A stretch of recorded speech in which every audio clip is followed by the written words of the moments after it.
नमस्कार, स्वागत है आप सभी का दी वॉइस टीवी में। मैं आपके साथ जानकी। चलिए जान लेते हैं छत्तीसगढ़ के मुख्य समाचार। छत्तीसगढ़ के बीजापुर में न्यू बस स्टैंड के पीछे स्थित चट्टान पारा इलाके में आज अवैध अतिक्रमण बताते हुए प्रशासन ने 55 मकानों पर बुलडोजर चलाया। इस कार्रवाई के बाद इलाके में रहने वाले 55 परिवारों बेघर हो गए। पीड़ित परिवारों ने कड़कड़ाती ठंड में पॉलीथीन के टेंट के सहारे रात गुजारी।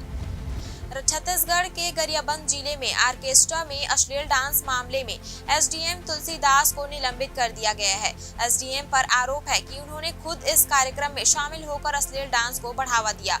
कमिश्नर महादेव कावरे ने जांच रिपोर्ट के आधार पर निलंबन आदेश जारी किया। छत्तीसगढ़ के बस्तर जिले में बारसूर चित्रकोट मार्ग पर एक तेंदुआ दिखने का दावा किया जा रहा है। एक वीडियो सामने आया है। वन मंत्री केदार कश्यप ने अपने सोशल मीडिया फेसबुक पर इसे शेयर किया है, जिसमें बीच सड़क तेंदुआ बहुत देर तक बैठा रहा।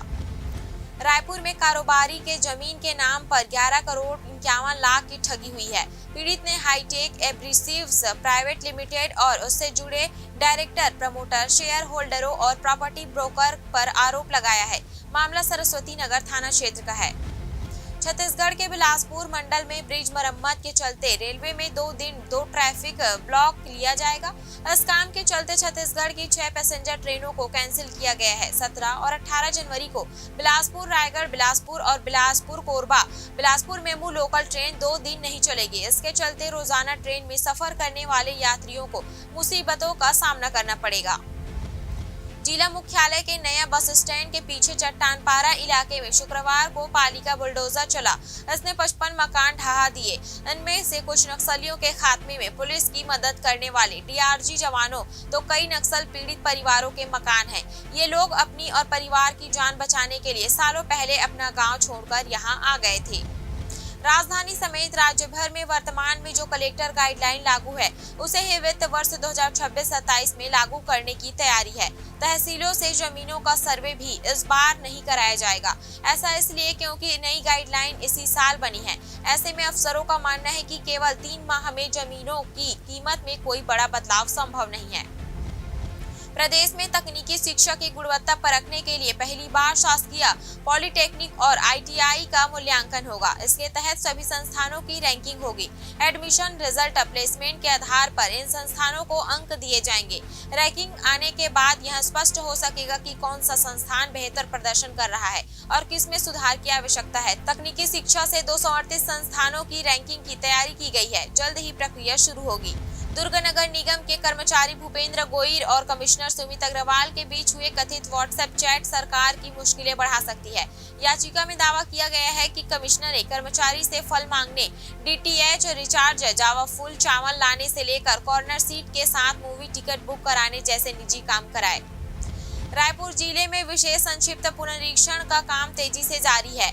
जिले की 7 विधानसभा क्षेत्रों में अब तक 5.28 लाख मतदाताओं के नाम मतदाता सूची से हटाए जा चुके हैं। सूची की मैपिंग के बाद कई चौंकाने वाले तथ्य सामने आए हैं।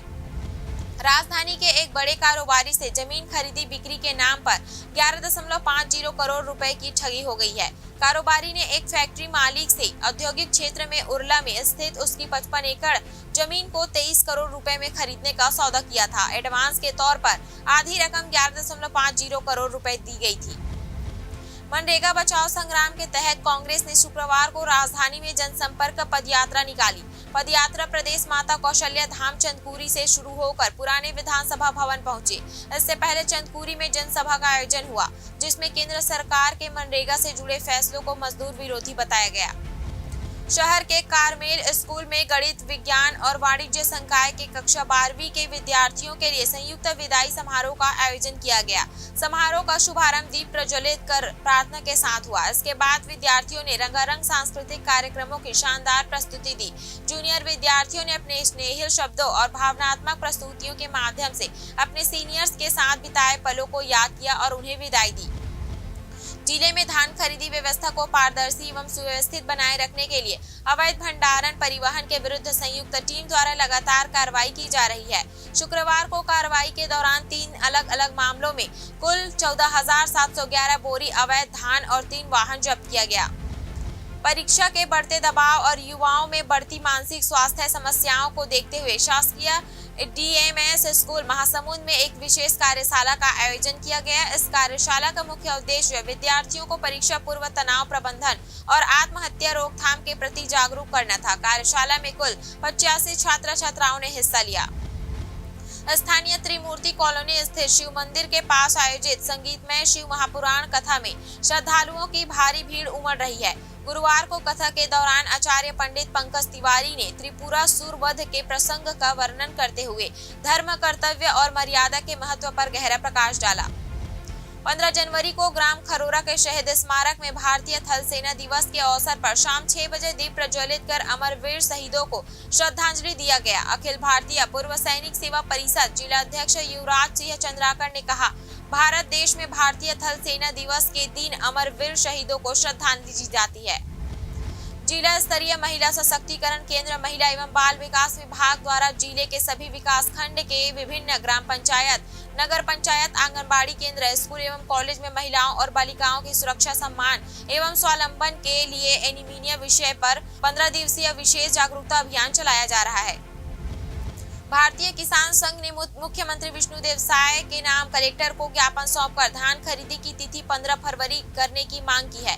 सौंपे गए ज्ञापन में कहा गया है कि इस बार धान खरीदी के नाम पर शुरू से ही समितियों ने अव्यवस्था का आलम रहा है। नारायणपुर कोंडागांव मुख्य मार्ग पर माइंस के भारी ट्रक व 4 पहिया वाहनों के निर्माणाधीन सड़कों पर चलने से धूल के गुबार उड़ने लगते हैं एवं मार्ग किनारे दुकानों एवं मार्ग से गुजर रहे बाइक चालकों व ग्रामीणों को परेशानी का सामना करना पड़ रहा है। जिला मुख्यालय में इन दिनों ट्रैफिक व्यवस्था बदहाल हो गई है। शहर से भारी वाहनों की आवाजाही से लोगों की परेशानी बढ़ गई है। धूल से लेकर लोग परेशान हैं। दंतेवाड़ा में पुराने बाईपास का पुल बारिश में बह गया और नए बाईपास में पुल का काम शुरू हुआ है। नक्सल प्रभावित और दुर्गम अबूझमाड़ क्षेत्र में सरकारी योजनाओं की पहुंच सुनिश्चित करने कलेक्टर नम्रता जैन सक्रिय फील्ड विजिट के लिए लगातार दूरस्थ ग्रामों का दौरा कर रही है। बुधवार को उन्होंने बाइक से 110 किलोमीटर का कठिन सफर तय कर जंगलों, नदी नालों और कच्चे रास्तों को पार करते हुए ढोंढर, बेड़ा, कुड़मेड़ और जाटलूर पहुंचकर जमीनी हालात का निरीक्षण किया। दंतेवाड़ा जिला अस्पताल ने स्वास्थ्य सेवाओं के क्षेत्र में एक नया इतिहास रचते हुए पहली बार advanced total knee replacement surgery को सफलतापूर्वक अंजाम दिया है। इस उपलब्धि के साथ अब जिले के आसपास के क्षेत्रों में मरीजों को जटिल हड्डी रोग संबंधी सर्जरी के लिए रायपुर, हैदराबाद, विशाखापट्टनम अथवा नागपुर जैसे बड़े शहरों में जाने की आवश्यकता नहीं होगी। बैनर्जी पैलेस में नेताजी सुभाष चंद्र बोस और स्वामी विवेकानंद पर आधारित भव्य फैंसी ड्रेस प्रतियोगिता का आयोजन बुधवार को अत्यंत गरिमामय वातावरण में संपन्न हुआ। यह आयोजन केवल मनोरंजन तक सीमित नहीं रहा, बल्कि राष्ट्र प्रेम, आत्मविश्वास और आदर्शों से ओतप्रोत नई पीढ़ी को जागृत करने का सशक्त मंच साबित हुआ। मकर संक्रांति पर कौसाली कैंप के प्रभारी कंपनी कमांडर पन्नालाल के सम्मान में विदाई समारोह का आयोजन किया गया। 41 साल से ज्यादा समय तक निष्ठापूर्ण सेवा के बाद वे 31 जनवरी को सेनावृत्त हो रहे समारोह में अफसर, जवानों और स्टाफ ने उन्हें सम्मान के साथ विदा किया। पन्नालाल ने 31 अक्टूबर 1985 को अविभाजित मध्य प्रदेश के विशेष सशस्त्र बल में भर्ती होकर 41 वर्ष 3 माह तक देश और समाज सेवा की।